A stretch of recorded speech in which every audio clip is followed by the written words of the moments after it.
So he is, okay, so there's 4 boys altogether.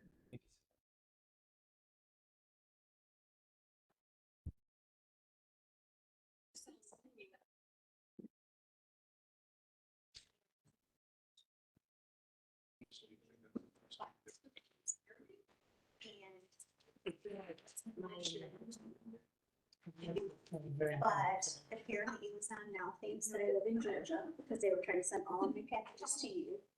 And I didn't catch this one, so enjoy, because I'm sure you can use it. She's like, thanks. Yes. You know, that information. Yeah, Every day. Well, like it's trying. Hmm. And evidence is very good. What's that? Yeah, yeah.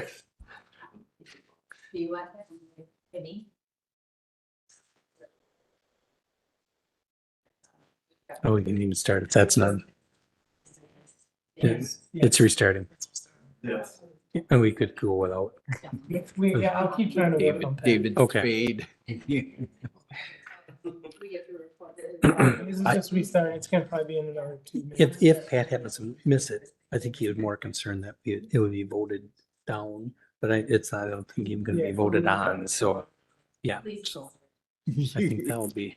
Strawberry one, maple or pick. Patrick Warburton.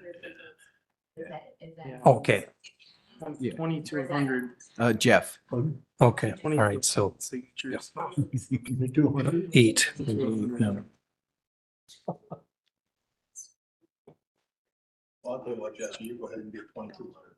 Oh, 22,100. Oh, 20. That's what I understood at first. I got to think, I thought there 2,200. Now, wait a there minute. ain't that many Yeah. people, that ain't many people up in Plainfield. Every person in the county must approve of you. So, or at least, Or, let me tell you. yeah. At least 1/5 of them.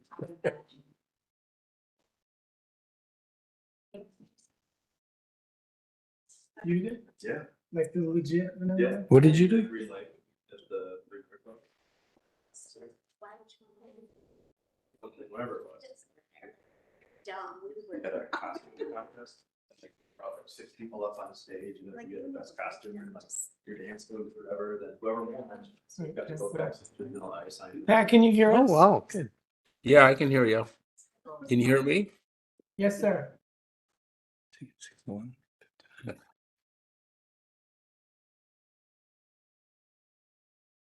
Okay. Mm-hmm. Mm-hmm. Yeah.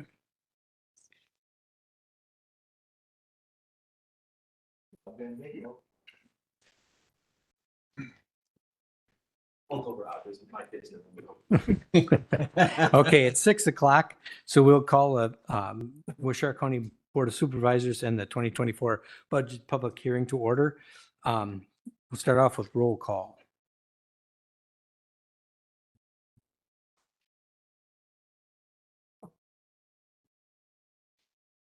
And Pat is here, he's online, so, Mine was working, now it's. oh no, okay, sounds good. So everybody is present. All right, so now we'll go with the silent prayer and the Pledge of Allegiance.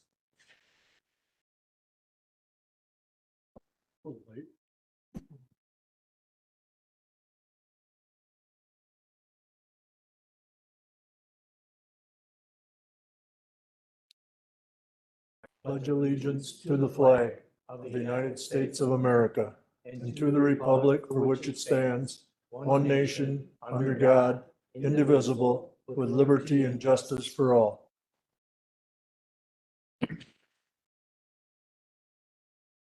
Okay, you were all given an agenda. I'll look for a motion to approve the agenda. Motion by Mr. Bonfiglio, second by Mr. Bossard. Is there any discussion? Hearing none, all in favor? Aye. Opposed? Okay, we are sent the minutes of the October 17th, 2023 monthly meeting. Is there a motion to accept? Motion by Mr. Wadle, second by Mr. Eckstein. Is there any discussion? Okay, hearing none. All in favor? I, Opposed? All right, at this time, we'll go into the 2024 budget public hearing. Is there anyone who wants to testify for the public hearing? Okay, seeing none, we'll, the public hearing is over, is ended, and we'll move on with public comments. And there was no public comments, no unfinished business, so move into new business. The first new business is the county administrator's monthly report, which we're not going to have this evening. We'll move into the second one, the Veteran Service Office Annual Report with County Veteran Service Officer Bill Rosenau.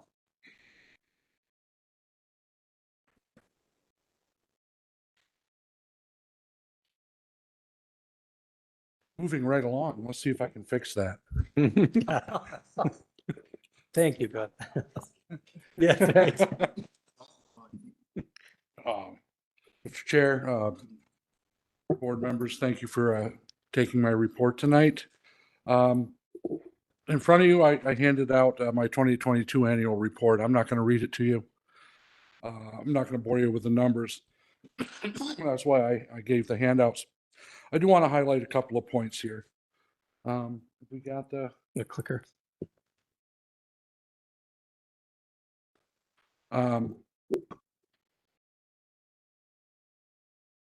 Really, it's the big things. Our records continue to grow. Our population is pretty online with the VA's projections. Big takeaways for 22. We're not back to our pre-pandemic numbers yet. We did see between 21 and 22 an increase in office visits. That's continuing into 23. Even though we're not to the pre-pandemic levels, we are starting to really feel the increase in the office visits. Even that slight increase between 2020 and now is kind of putting a hurting on the office, and I'll explain why in a couple of minutes. Budget-wise, in 22, we realized another significant set of donations. That, in combination with rollover from 2021 significant donations, put us in a pretty good stead budget-wise. In 22, I actually spent a little bit over the projection by about $5,000. That was easily absorbed by those donations. It was primarily for financial assistance to veterans. We actually rescued a couple of homes and got a vehicle back to a veteran from a predatory lender. Next slide. All right. That first line, the PACT Act. I mentioned it in last year's presentation, but now that we've got a year of PACT Act behind us, I can talk to you with a bit more confidence. When it first hit, most of the focus was on the Camp Lejeune toxic water lawsuits. You couldn't turn on a TV without seeing a lawyer talking about Camp Lejeune. Still the same today. I don't care about that. That's lawyers making money. But it's important to understand that the PACT Act is the single largest piece of legislation to ever affect the Veterans Administration. It impacted them on every level, VA healthcare, how they do research, how they report to Congress, how they pass things into law. Where it really hits my office was surrounding the codification of toxic exposures and disabilities related to those exposures. It added over 20 new presumptive conditions stemming from the Gulf War and subsequent war exposures alone. It added a couple of new disabilities for our Agent Orange exposed population also. And that's stirring a pot again. That really hasn't, those conditions in themselves really haven't increased office visits too much. But all the advertising surrounding the PACT Act basically kick the hornet's nest. And everybody's coming in for everything. That in combination with the economic downturn we've been seeing over the last couple of years. People are looking for what they can get. The last 4 months of 2022, we saw about a 10% increase in office visits, and that has continued throughout this past year. The second bullet up there, the population is declining. Well, sorta. Last year, I reported that we tipped the scales where the majority of veterans prior to last year were Vietnam era veterans. Now we're switching to Gulf War veterans.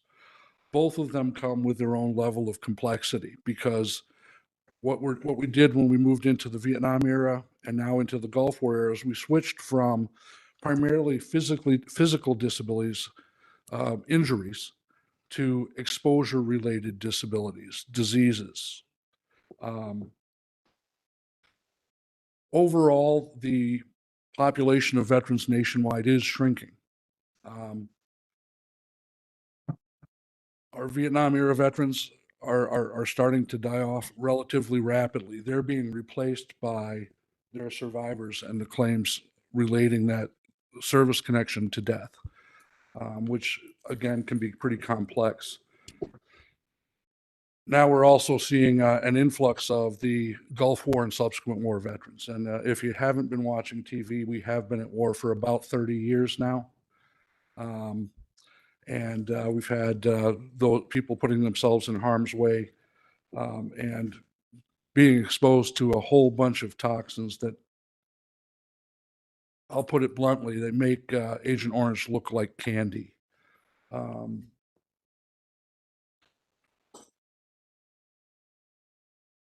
The last year, I'm in my annual report, I mentioned that I wasn't seeing the influx from the 2019 Blue Water Navy claims that I was expecting. Well, that fixed itself. So somewhere between 2021 and 2022, we managed to go from 11.8 million unadjusted dollars going into the pockets of Waushara County veterans in 21 to 14.7 million going into their pockets in 2022. Those are dollars directly into the pockets of Waushara County veterans. Those are unadjusted for economic impact.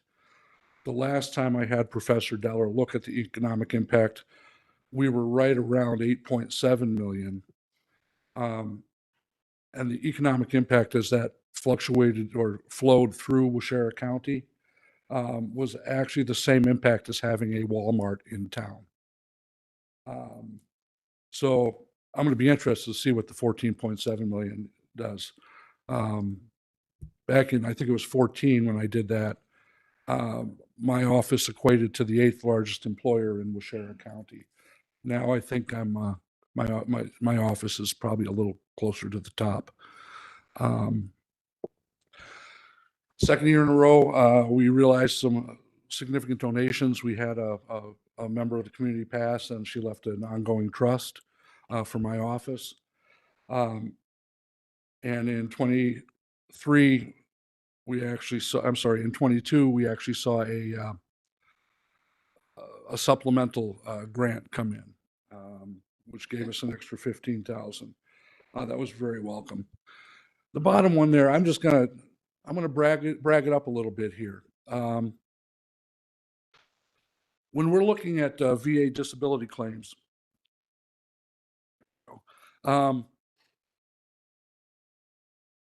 we start out here at a local level. It's the VA regional offices at each state. And there's 2 appellate options at that level. That's called the Agency of Original Jurisdiction. Higher up the chain is the Board of Veterans Appeals in Washington, D.C.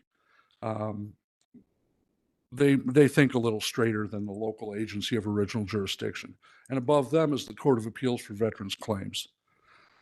The 2 above that, the Federal Circuit Court and the Supreme Court, they're usually involved in policy. So the CAVC, Court of Appeals for Veterans Claims, is usually about as high as you can go with an individual claim. In 2014, I started a claim that, I'm sorry, 2014, I started a claim that should have been a slam dunk. It was a veteran who suffered from hearing loss because of his noise exposures. The VA dug its heels in, and I fought it up and down that local appellate chain a couple of times, got it out to the board. The board kicked it back saying, nope, we don't like it. I handed it over to a lawyer with the Court of Appeals for Veterans Claims. They have a pro bono lawyer set up. He and I discussed the case. He said, Bill, everything is here. Let me represent this one to the court. He took it to the court and said, yeah, what he said. They said, yeah, this is just. That was just from 2014 all the way till 2022, November 20th, 2022. I prevailed on that claim. What that did for that individual who was living basically a shoestring existence, gave him $45,000 a year going forward. So he's now got living income. Took him out of income-based housing, took him off public assistance. And gave him $112,000 right up front just for the processing time. So real life-changing kind of stuff we're doing here. All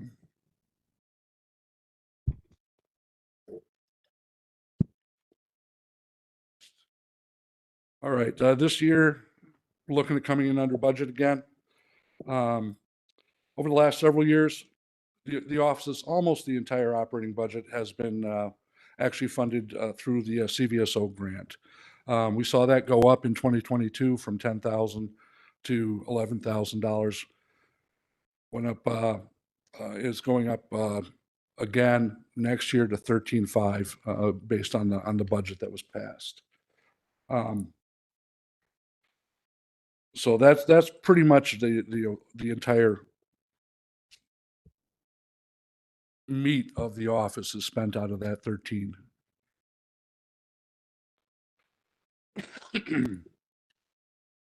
That ongoing trust I discussed, I actually got a call from the lawyers about 2 weeks ago.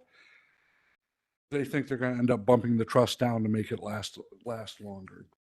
So we don't know what that looks like yet, but it's probably going to go down from about 10,000 to about 5,000 a year. Last year I discussed that I was basically had to fill in on the State Association of County Veteran Service Officers Legislative Committee. This year they officially voted me on and then made me chair. So spending a bit of time in the Capitol. No sooner had I been elected as chair of the legislative committee, I was approached by the National Association, one of the state legislators and one of the federal legislators to be a staffer. Don't worry, wouldn't be prudent at this juncture. I'm not jumping ship. So, but I'll tell you, that's the ability to act at that federal level is pretty intriguing. So, but they weren't going to give me enough to spend that much time in DC. My dance card's already full. I'll continue my membership on the Incarcerated Veterans Program Committee.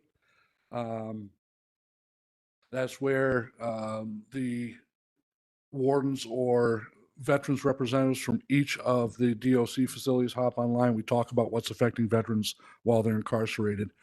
From that, I've been moved up also to now the Incarcerated Veterans Council, which is higher level policymakers. And we're really hoping that I can affect some things affecting incarcerated veterans at that level that I couldn't, I'd get lip service through the IVP. Now I'm working directly with the policymakers. I may be able to get some stuff done. Did I mention the PACT Act? Yeah. Wow. 14 years, I have never seen something that impacts the office as much as this PACT Act did. Next. The challenges I'm facing right now, claims complexity. As I mentioned, our claims burden has shifted almost entirely from injury-based claims to exposure-based claims. I mentioned that our Vietnam vets are aging out. Their claims are being affected by age-related concerns and survivor benefits. The new crop of claims, the Gulf War and subsequent war veterans, a lot more research intense. I wish I could say I sat in my office and filled out forms, but that's not what I do.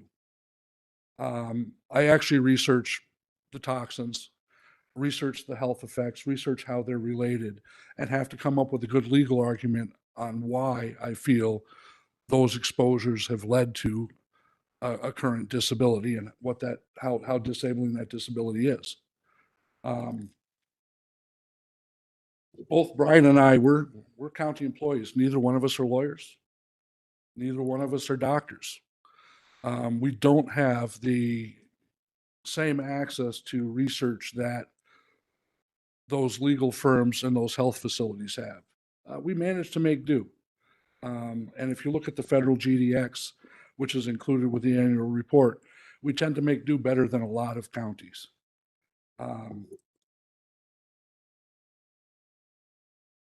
VBA, the Veterans Benefits Administration, has really, over the last several years, sacrificed quality for quantity.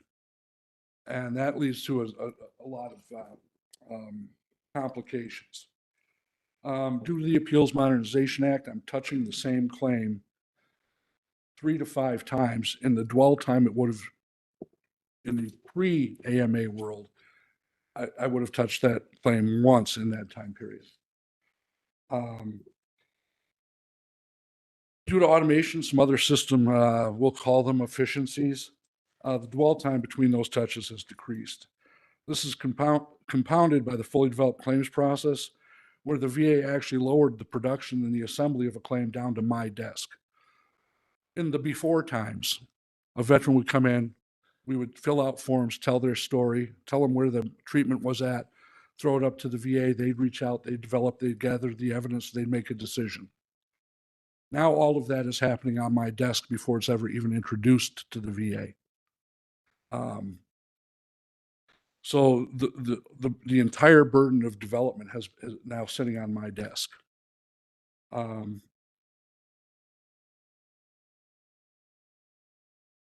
the before times, a claim would take 8 months to a year.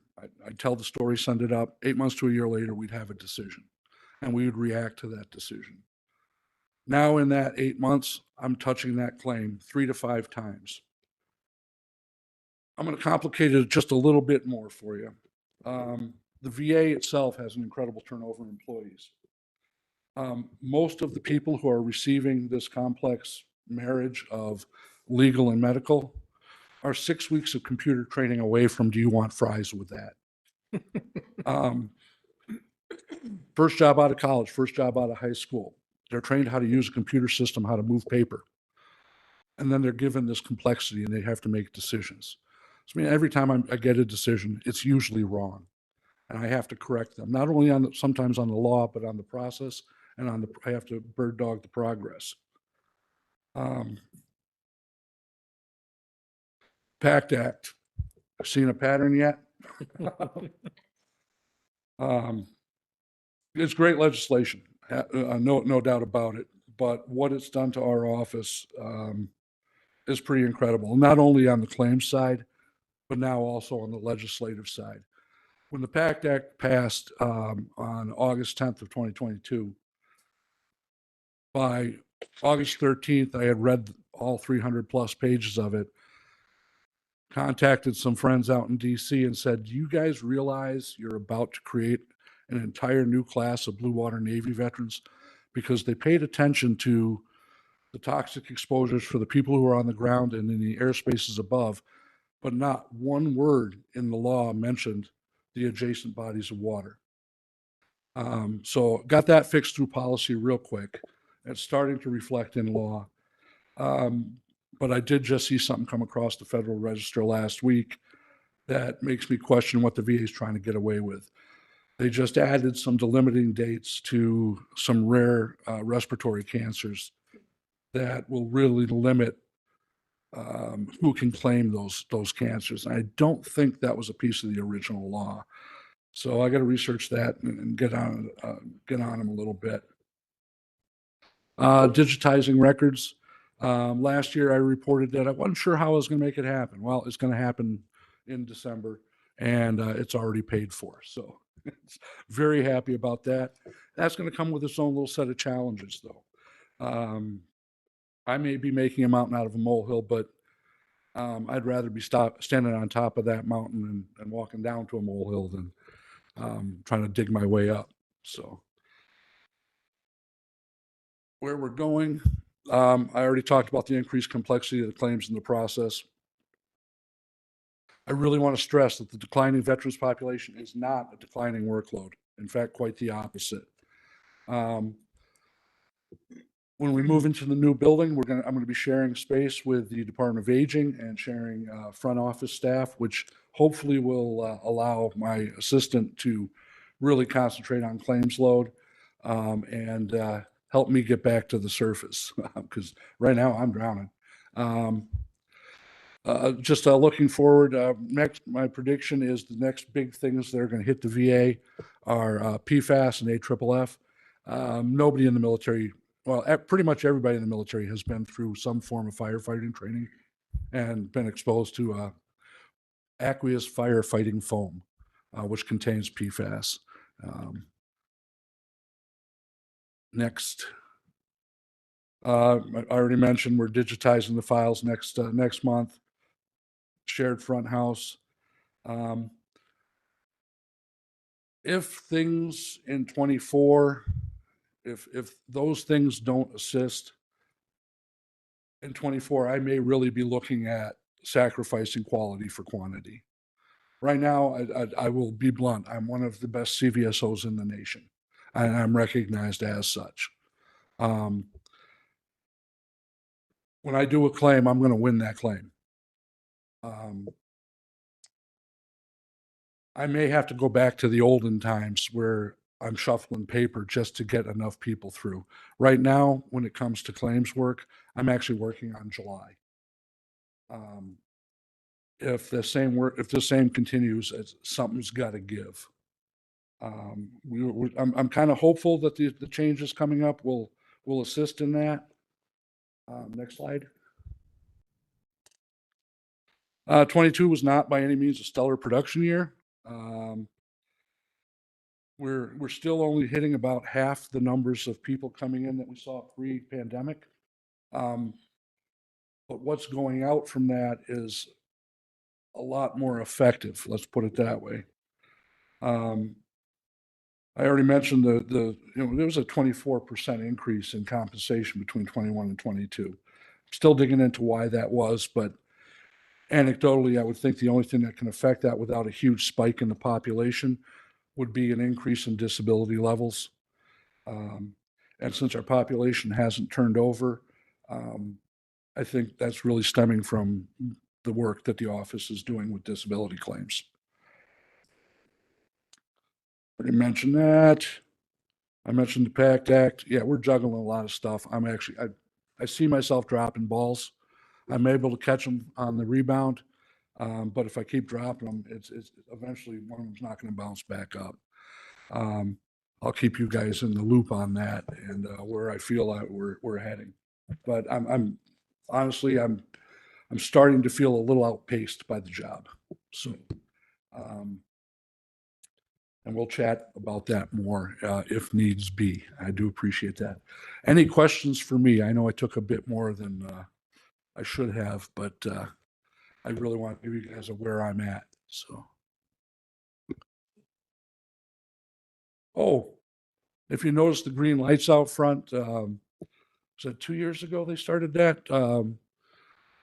It's basically a green light for veterans. It's a way for entities to demonstrate that they support their veterans. And it's just a visible reminder that, hey, this is that time of year to be thinking about that. So I think you should be thinking about it all the time. Well, I want to just say, Bill, too, I mean, we all are aware of how important veterans are to our country. I hope the Waushara County veterans are aware of what you do on their behalf. I think bringing $14 million worth of benefits to them I think that's outstanding. So I appreciate that. So does anybody else have any questions or anything for Bill? How can we best help you? I honestly, you give me a half a person. Right now, that's what right now, I think the only thing that it's another person. Honestly, if I can make it to March, if I can survive to March, I think sharing that front house staff, getting Brian to be that extra half person, may make the difference. But if not, I will be back in front of you saying, I need more money. Because, as I don't spend much on the office. The bulk of the office expenditure is me and Brian. But there's only so many records we can go through. It takes a while to read. It takes a while to research. Short of saying that there's now, 30 hours in a day instead of 24, it's going to be another person to intercept people, take care of some of the administrative busy work. So Is this is this something that all counties are experiencing in your estimation? yes, yeah, it's the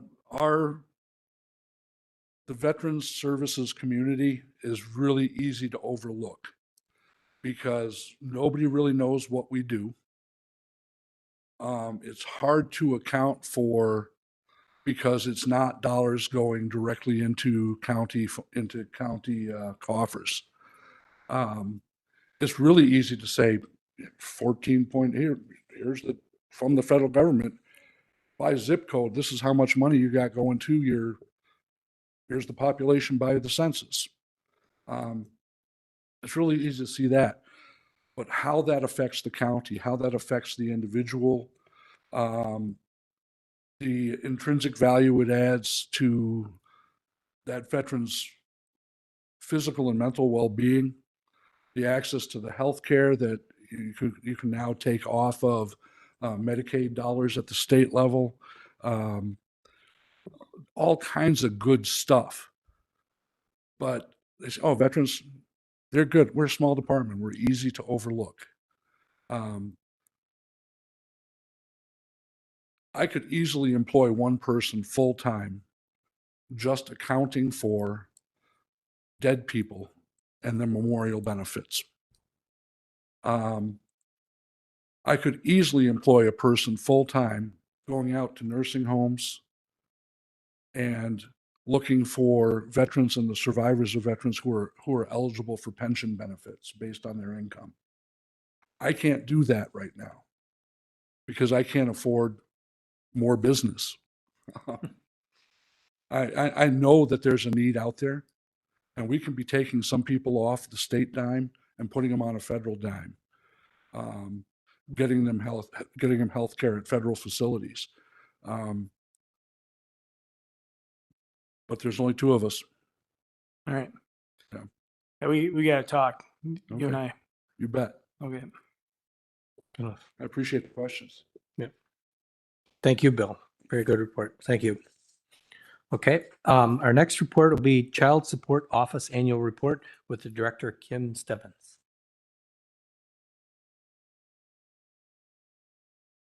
Good evening, everybody. I'm Kim Stebbins. I'm the Director of the Child Support Office here in Waushara County. So I'd just like to go over our organizational chart. So yeah, myself, I'm the County Director.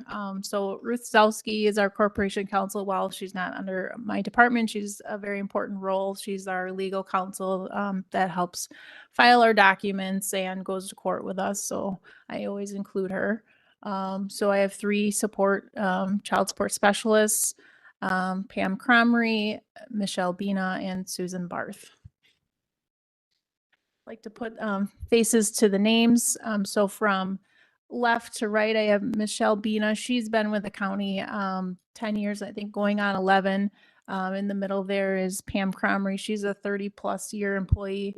And then myself, I've been with the county 11 years this month, and in child support itself for about 17 years.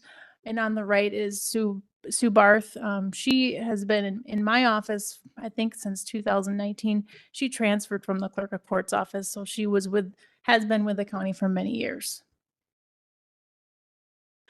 The services that we provide to families. So the services we provide reduces childhood poverty rates. We establish parental rights for parents.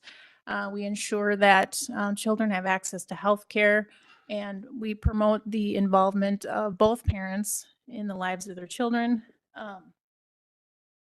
What we do has much more to deal with than taking someone's money. I think that usually when someone mentions child support, either they think we're social workers, which we're not.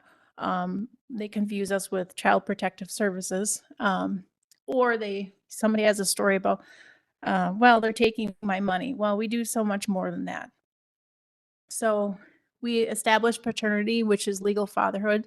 So the court might order genetic testing to make sure that every child has a legal father. We do establish support orders, modify them, enforce them. We make sure that children have access to private health insurance. So that would be a cost savings to the public assistance that is going up in Wisconsin. It's called Badger Care. So we also get funding from the state for finding private insurance for kids that are on public assistance. We collect past due support.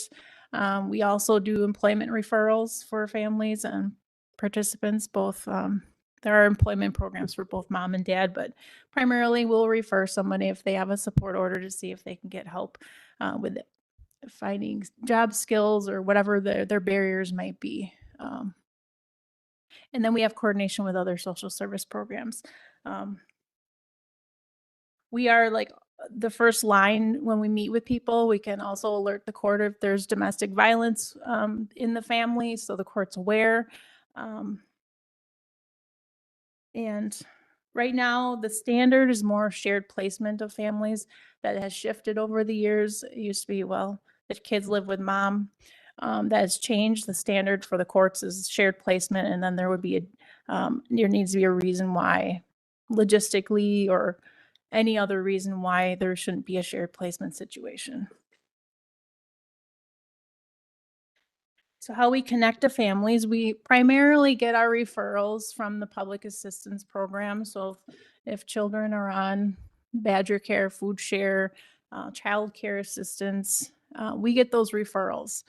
We need to make sure that the family is getting the support that it needs, or if the children don't have a father listed on the birth certificate because the parents aren't married, we make sure that we're involved. We also get court orders through divorce actions. So we'll add child support orders or maintenance orders through divorce actions. And someone can just come in and apply for our services. They don't need to be on any kind of public assistance benefits to ask us for help. We also get referrals if children are in foster care or kinship care. Kinship care would be if a child's placed in a relative's home. So with grandma or an aunt, that's called kinship care.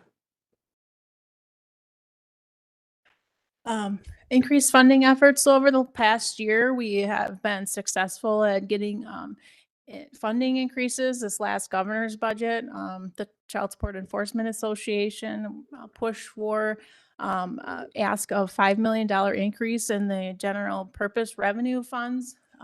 We were successful by doing that. We now have $5 million per year in 2024 and 2025. That money is eligible for federal match dollars. And I put up there in the 2024 budget that brought $48,000 more into the child support budget this next year, which is great because we're, as you see, looking over the budget, we're all struggling to find funding, find money to keep our services going. So The important factors, you all were a part of this. I had a county resolution. You may have not remember it, but you did pass a resolution. Those resolutions do matter. So by just keeping that in mind when you have someone asking for support, pass that resolution because the governor, the legislators, they do look at those resolutions. We also met with legislators around the state. I have an article, the top, myself and the Adams County director met with Senator Ballwig over in Adams at a listening session. Kind of stepped out of my comfort zone. I'm an introvert, so that was interesting, but a really good learning experience. And Senator Ballwig is on joint finance, so that was really important to meet with her, and I knew that was one of the things that needed to be done. And so we had a nice article in the Adams paper about it. We also met with legislators at the Capitol. So through the County Ambassador Program, there was Human Services Day at the Capitol. One of the two, besides the human services topics, child support was on the agenda for topics. And so I went down to the Capitol with other members around the state, and I believe Clara from the Department of Human Services, she was down there with me. So we went around and met with the legislators from our district, advocating for the things that we needed. So all in all, it seemed to be successful.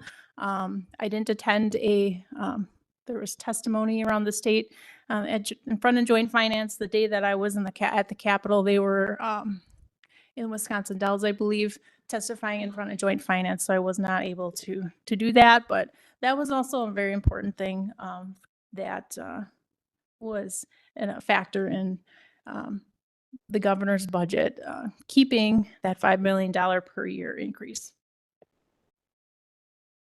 Also in the governor's budget was child support modernization funding. This is fully funded in the governor's budget. So if I put the new logo for the child support system, it's going to be called Thrive. Right now we operate under a 90s era COBOL programming system. If you want to picture a black screen with green writing, we use, the F keys and all that. It's very old, difficult to train.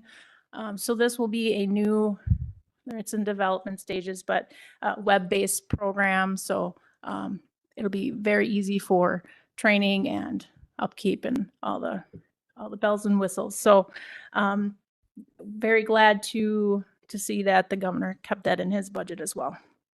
I also wanted to go over primary revenue sources. I think it's important that you all understand where we get our money.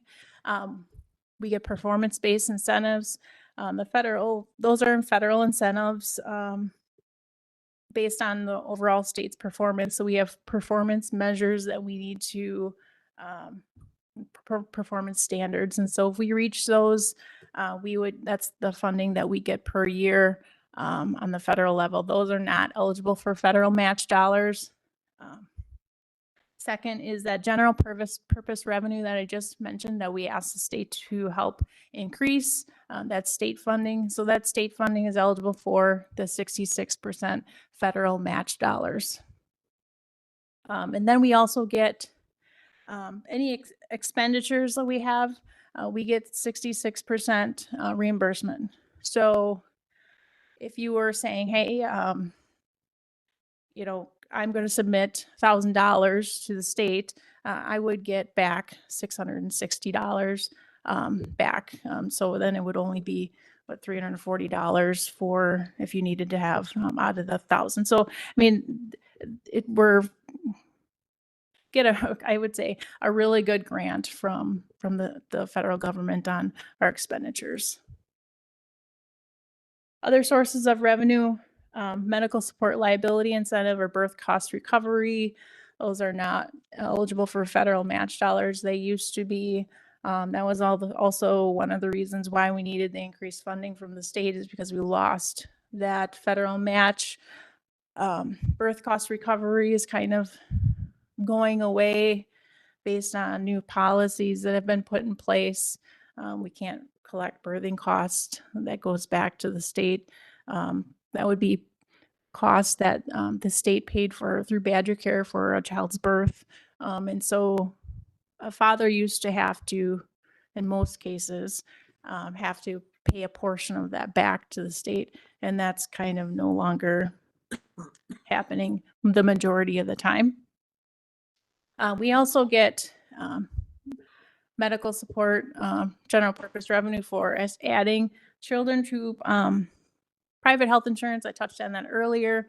And then we have program income, which is like collecting any fees that we have. Finally, we have the county levy. So in my budget for 2024, my expenditures were just shy of $404,000. The county levy is only $30,000. So we're pretty well funded by state and federal grants. So the more you invest in our program, the more money we get back. So I just wanted to put up here, this is just a snapshot of the performance dashboard. You could see this anytime you want at the child support portion of the Department of Children and Families. So on the left-hand side, you'll see Washare County. The right-hand side, that's just overall the whole statewide. Those are our 4 performance measures: court order establishment, child support collections, paternity established, and arrears collections. So we are above the statewide average. We run on a federal fiscal year, so we just started ours October 1st. That runs through September 30th of the next year. So those are our numbers as of the end of September for 2023. So right now, I guess I'll ask if anybody has any questions in particular, but that is what I have for you guys tonight. Very good, Kim. Thank you. Does anybody have any questions for Kim? Thank you. Thank you very much. Appreciate it. Okay, next we'll move into discussion possible action, motion action item. The first one is the customer hosted Alliant Solar Project application study. Is it Andy? Is that? Yep.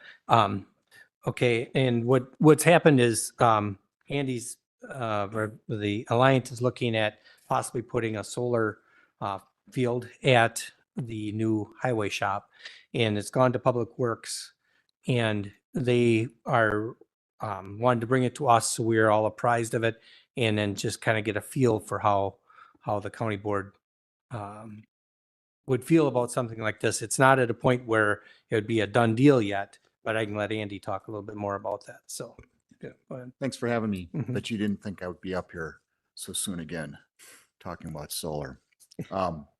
So yes, you're right. Alliant Energy, first of all, my name is Andy Ehlert, work for Alliant Energy. For most of you are aware, we just about done putting the last touches on our utility scale solar project here on the southwest portion of town. That project is going great.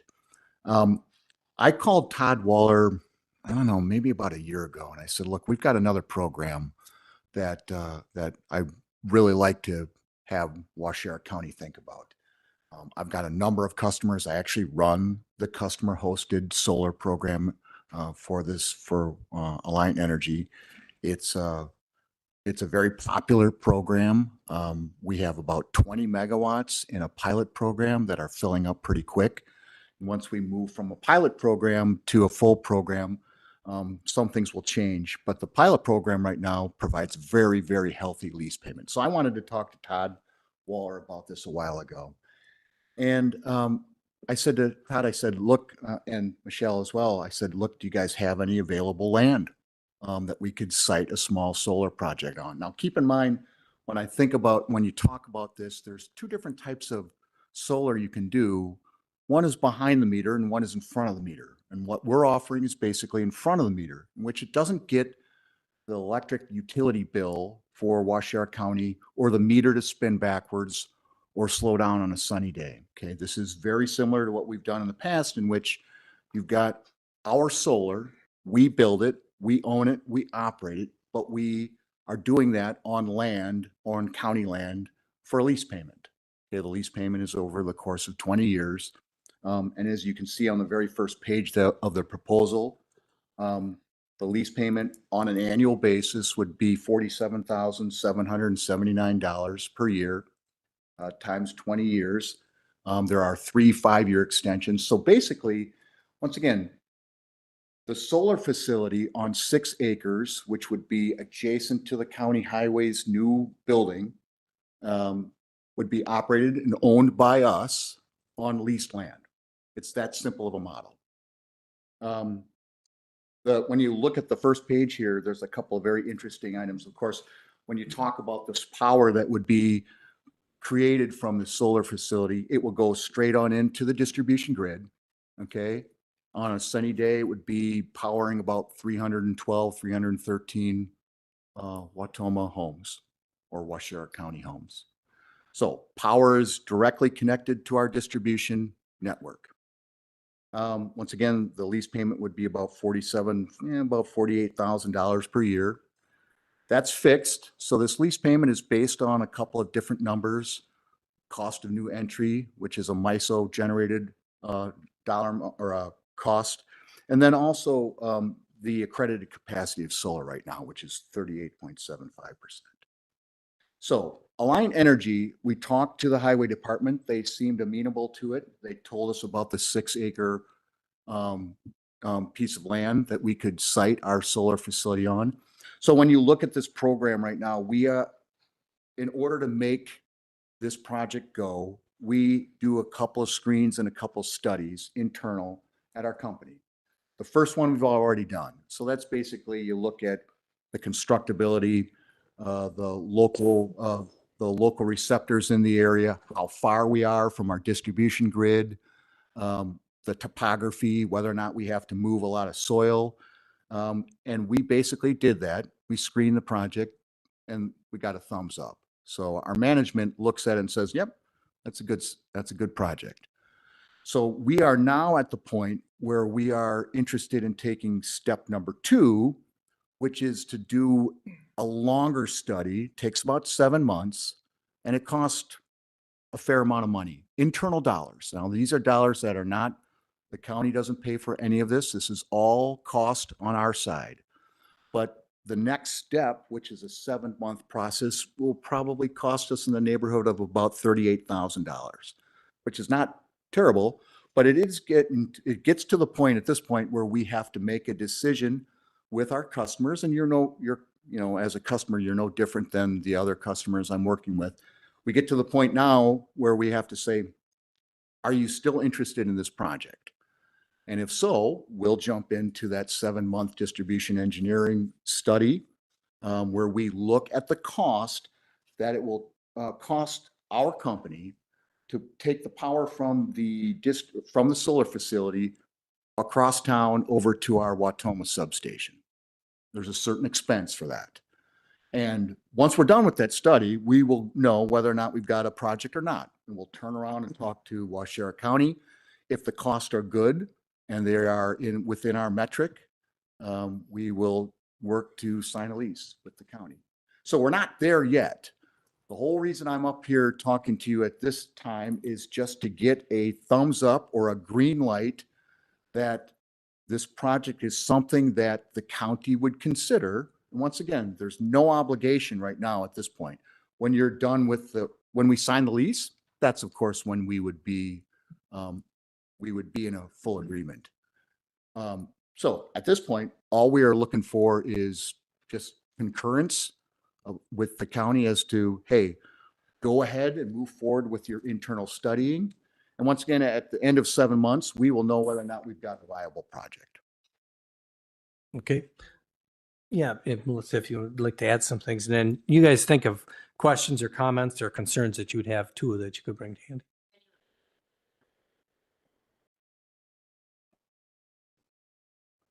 Public Works a couple times.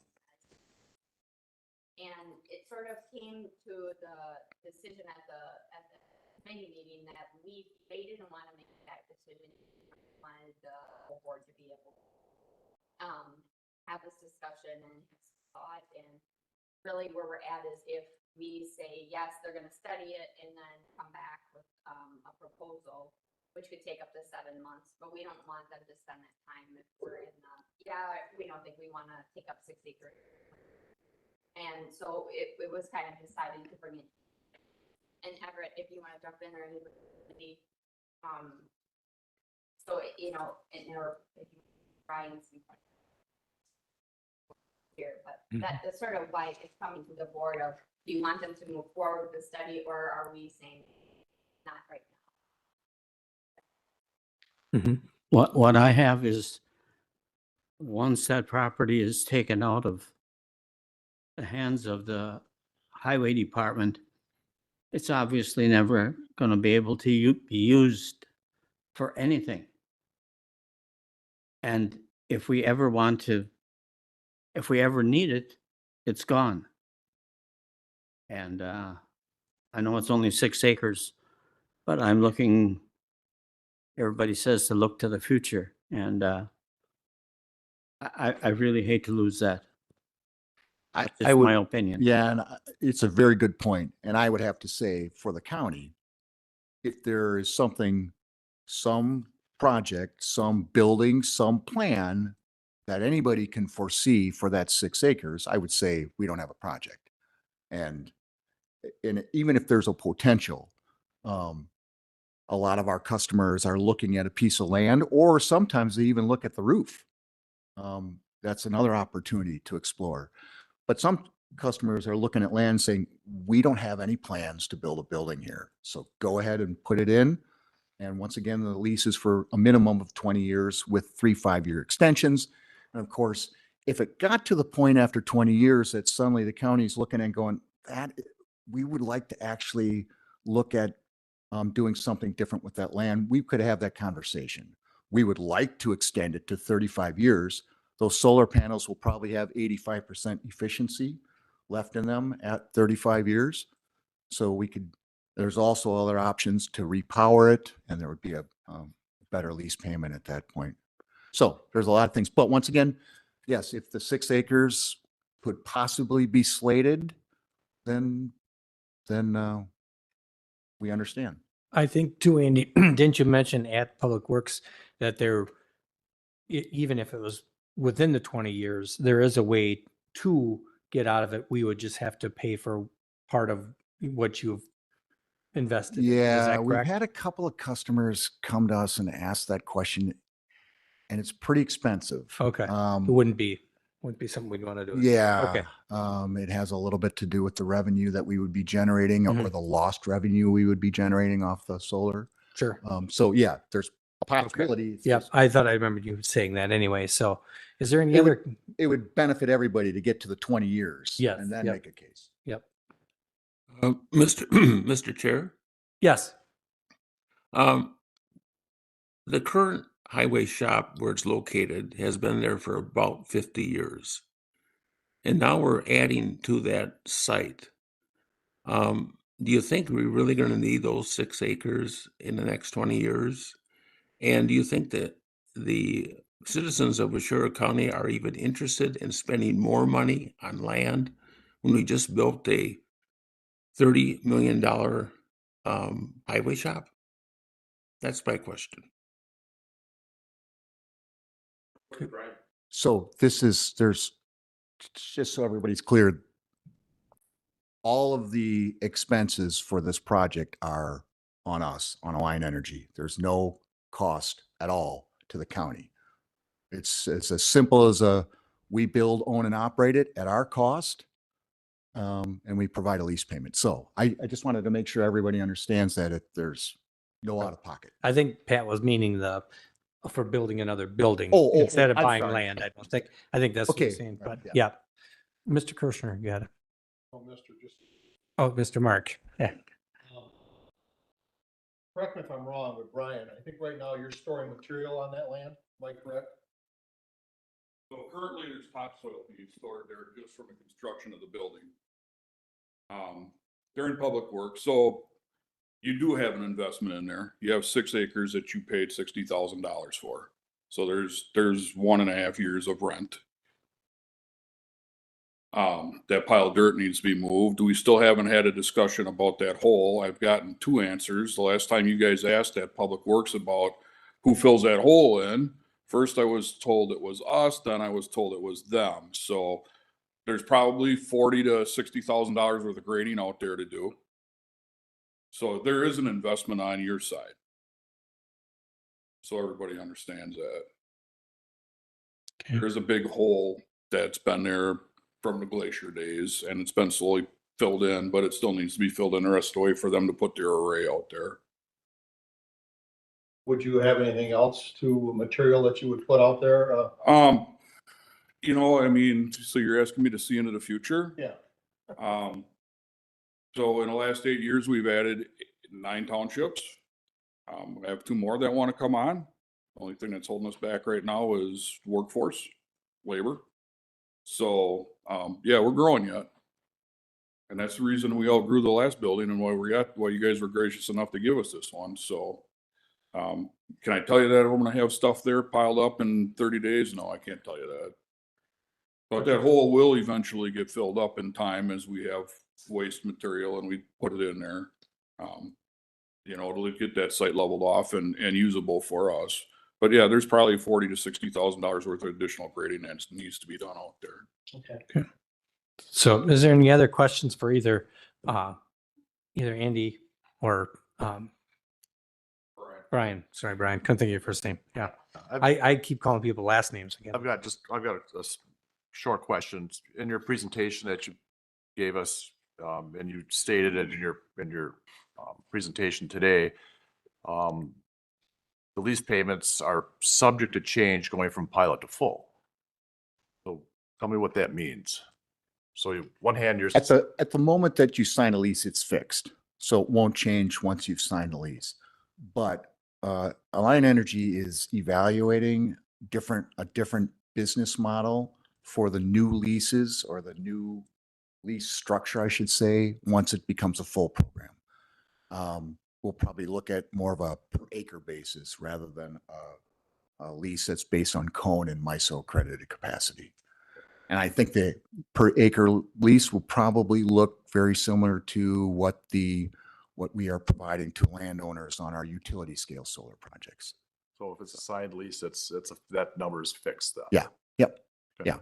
And that might be, hard to, if I wrote it incorrectly, because I looked at that as I was sitting here, I'm like, I think that's probably going to need a little bit of clarification. So once you sign the lease, it's locked. So once again, when I talk about the pilot program, we have 20 megawatts to fill up for the pilot program. We're about at 12, and I have about 3 dozen customers similar to Washera County that are in the queue. So, Okay. Does anybody else have any questions or comments about this? Because kind of give our Public Works some direction here. and once again, like I said, I don't think the decision tonight has to be whether or not you want to move forward with the project. We're only asking about whether or not you want us to give us the green light to start the study process, because it takes 7 months to get through. It's extensive, and our resources are somewhat constrained. Mhm. So, Mr. Chair, Yes, go ahead, Pat.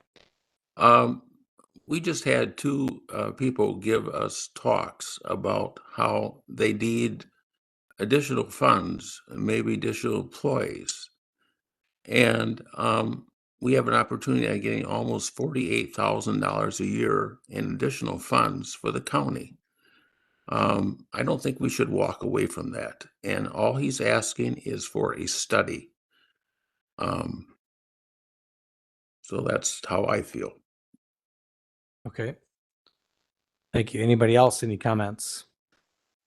But he will say, we've done the study, we spent all this money.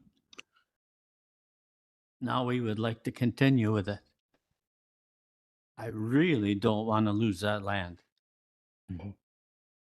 Okay. Okay, well, I guess if nobody else has any questions, we'll just, I mean, just another comment. As Mhm. Brian stated, we're going to spend $60,000 of our money to prep that site. Is that what we're saying?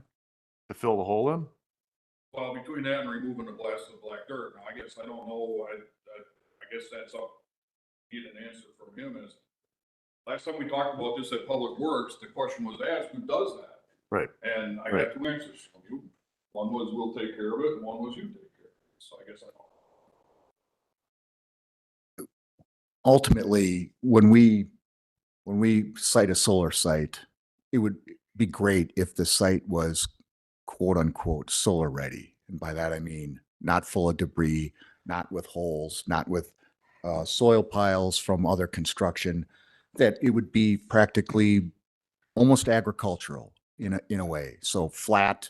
So if we can find some kind of common ground in which maybe the county doesn't have to pay for all that, because at the end of the day, when we do our solar projects, yeah, it takes a little bit of grading to get it to solar ready. So we kind of expect that when we go into these projects, that there will be some of that cost.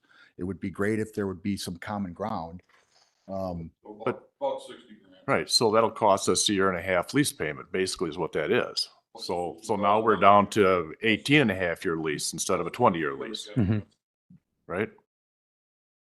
So, and I also agree with Everett. I'm also concerned about losing that property.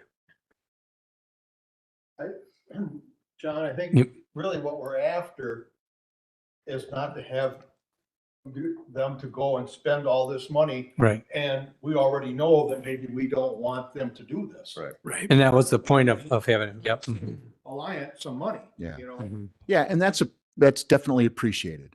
And once again, I'd like to think that this program's not going to go away. There will be a different lease payment when it's in a full program. So it's not, I would like to think it's going to be approved or reapproved by the Public Service Commission. So maybe we have this discussion down the road if there's an appetite for it. And maybe you look at that after the highway building is built and everything is level and the soil pile is gone, and you look at that and 5 years from now, there's no thought about any building being built there, then maybe we can have another discussion. But so it is definitely appreciated. My managers will say that if they're not super excited about it, then we'll move on. Good. Okay. Well, this is ultimately a question for Public Works, but at least it brings it to the forefront here. So they definitely have your opinion now. So thank you for that. Okay. Thank you, Andy. Thank you. Yeah, thanks. Thank Very you. good. Mhm. Okay.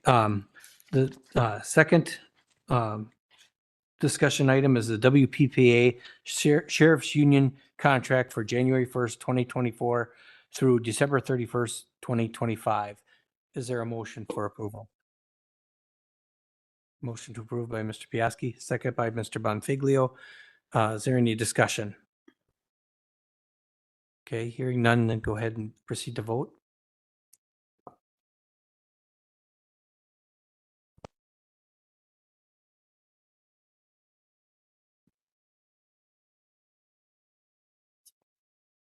No. All right, Supervisor Cap, Supervisor Eckstein, Aye.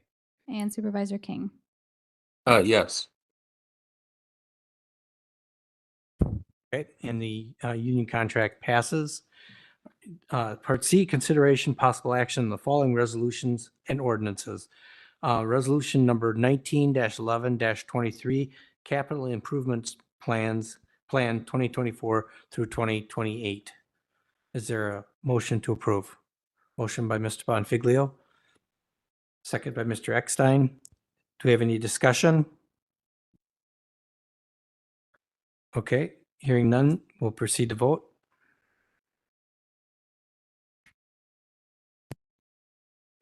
Eckstein, Aye. Supervisor King, Yes. Supervisor Cap. Yes. Okay, the resolution passes. Resolution number 20-11-23, the resolution approving the Washera County 2024 budget appropriation.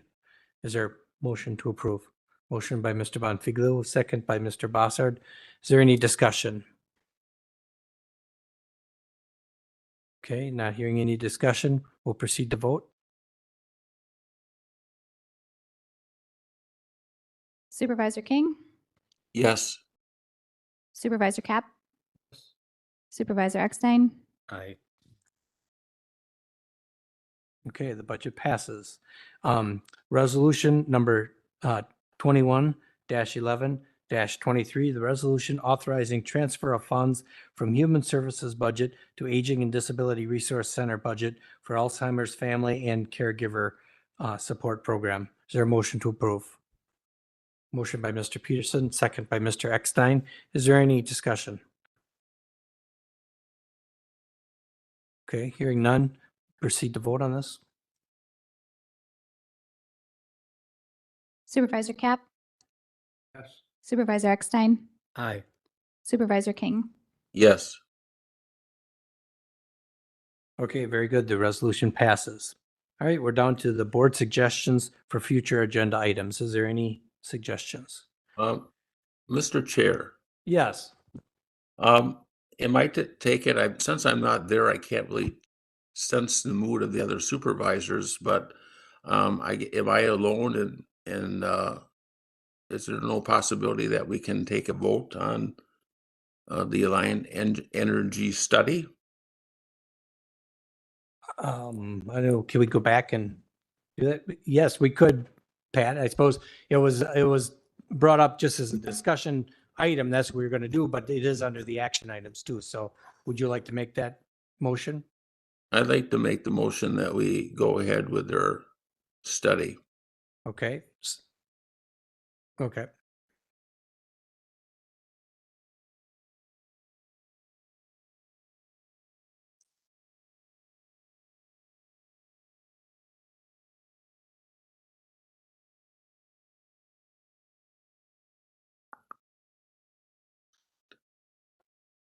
Motion, yeah, motion to approve this, the study, that is not the project.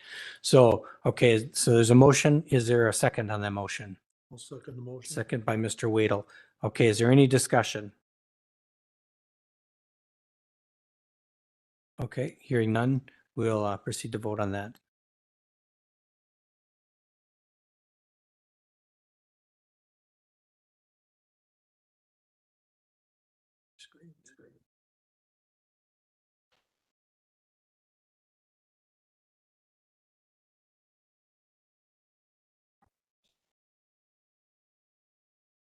You want just a voice vote?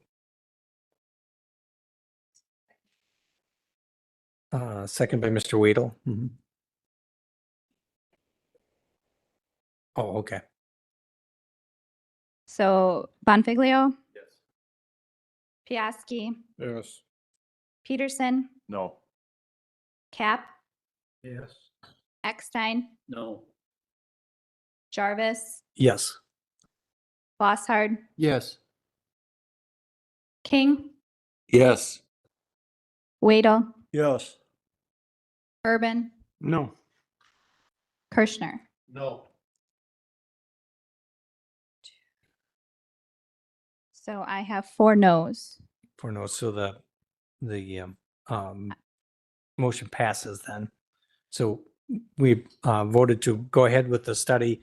Now, is that to go ahead with the study or to go ahead to send it back to Public Works? That was to go ahead with the study. Is that, all right, very good. Okay, now we'll move on to board suggestions for future agenda items. Okay, and then you want to make a motion, Megan wants. Can just note, I did put a packet of candidate paperwork at all of your desks. Supervisor King, I will put yours in your mail slot for you. So December 1st is going to be the first date to start circulating nomination papers for anybody who intends to run again for another term. The deadlines are all in the paperwork. I think it is January 2nd would be the deadline for turning everything in. If any incumbent is intending to not run for another term, there is a different colored sheet of paper in your packet that does need to be turned in to notify people that you aren't running. So just pay attention to the deadlines on those and don't throw your packet away. Okay. So with that, then the only thing that's left is a motion to adjourn. Motion by Mr. Eckstein. Is there a second? Second by Mr. Urban. We're adjourned. Thank you.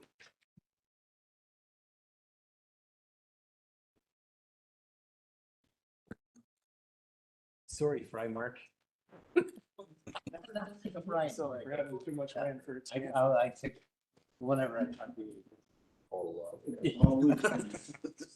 What was land for sale for? No, I just, 60,000. I'm really out of If you need more land, you buy it, that's all. like to see how it turns out. Maybe you can again. Why have to buy? You could, I said. I didn't say you had to, I said you could, if you need it.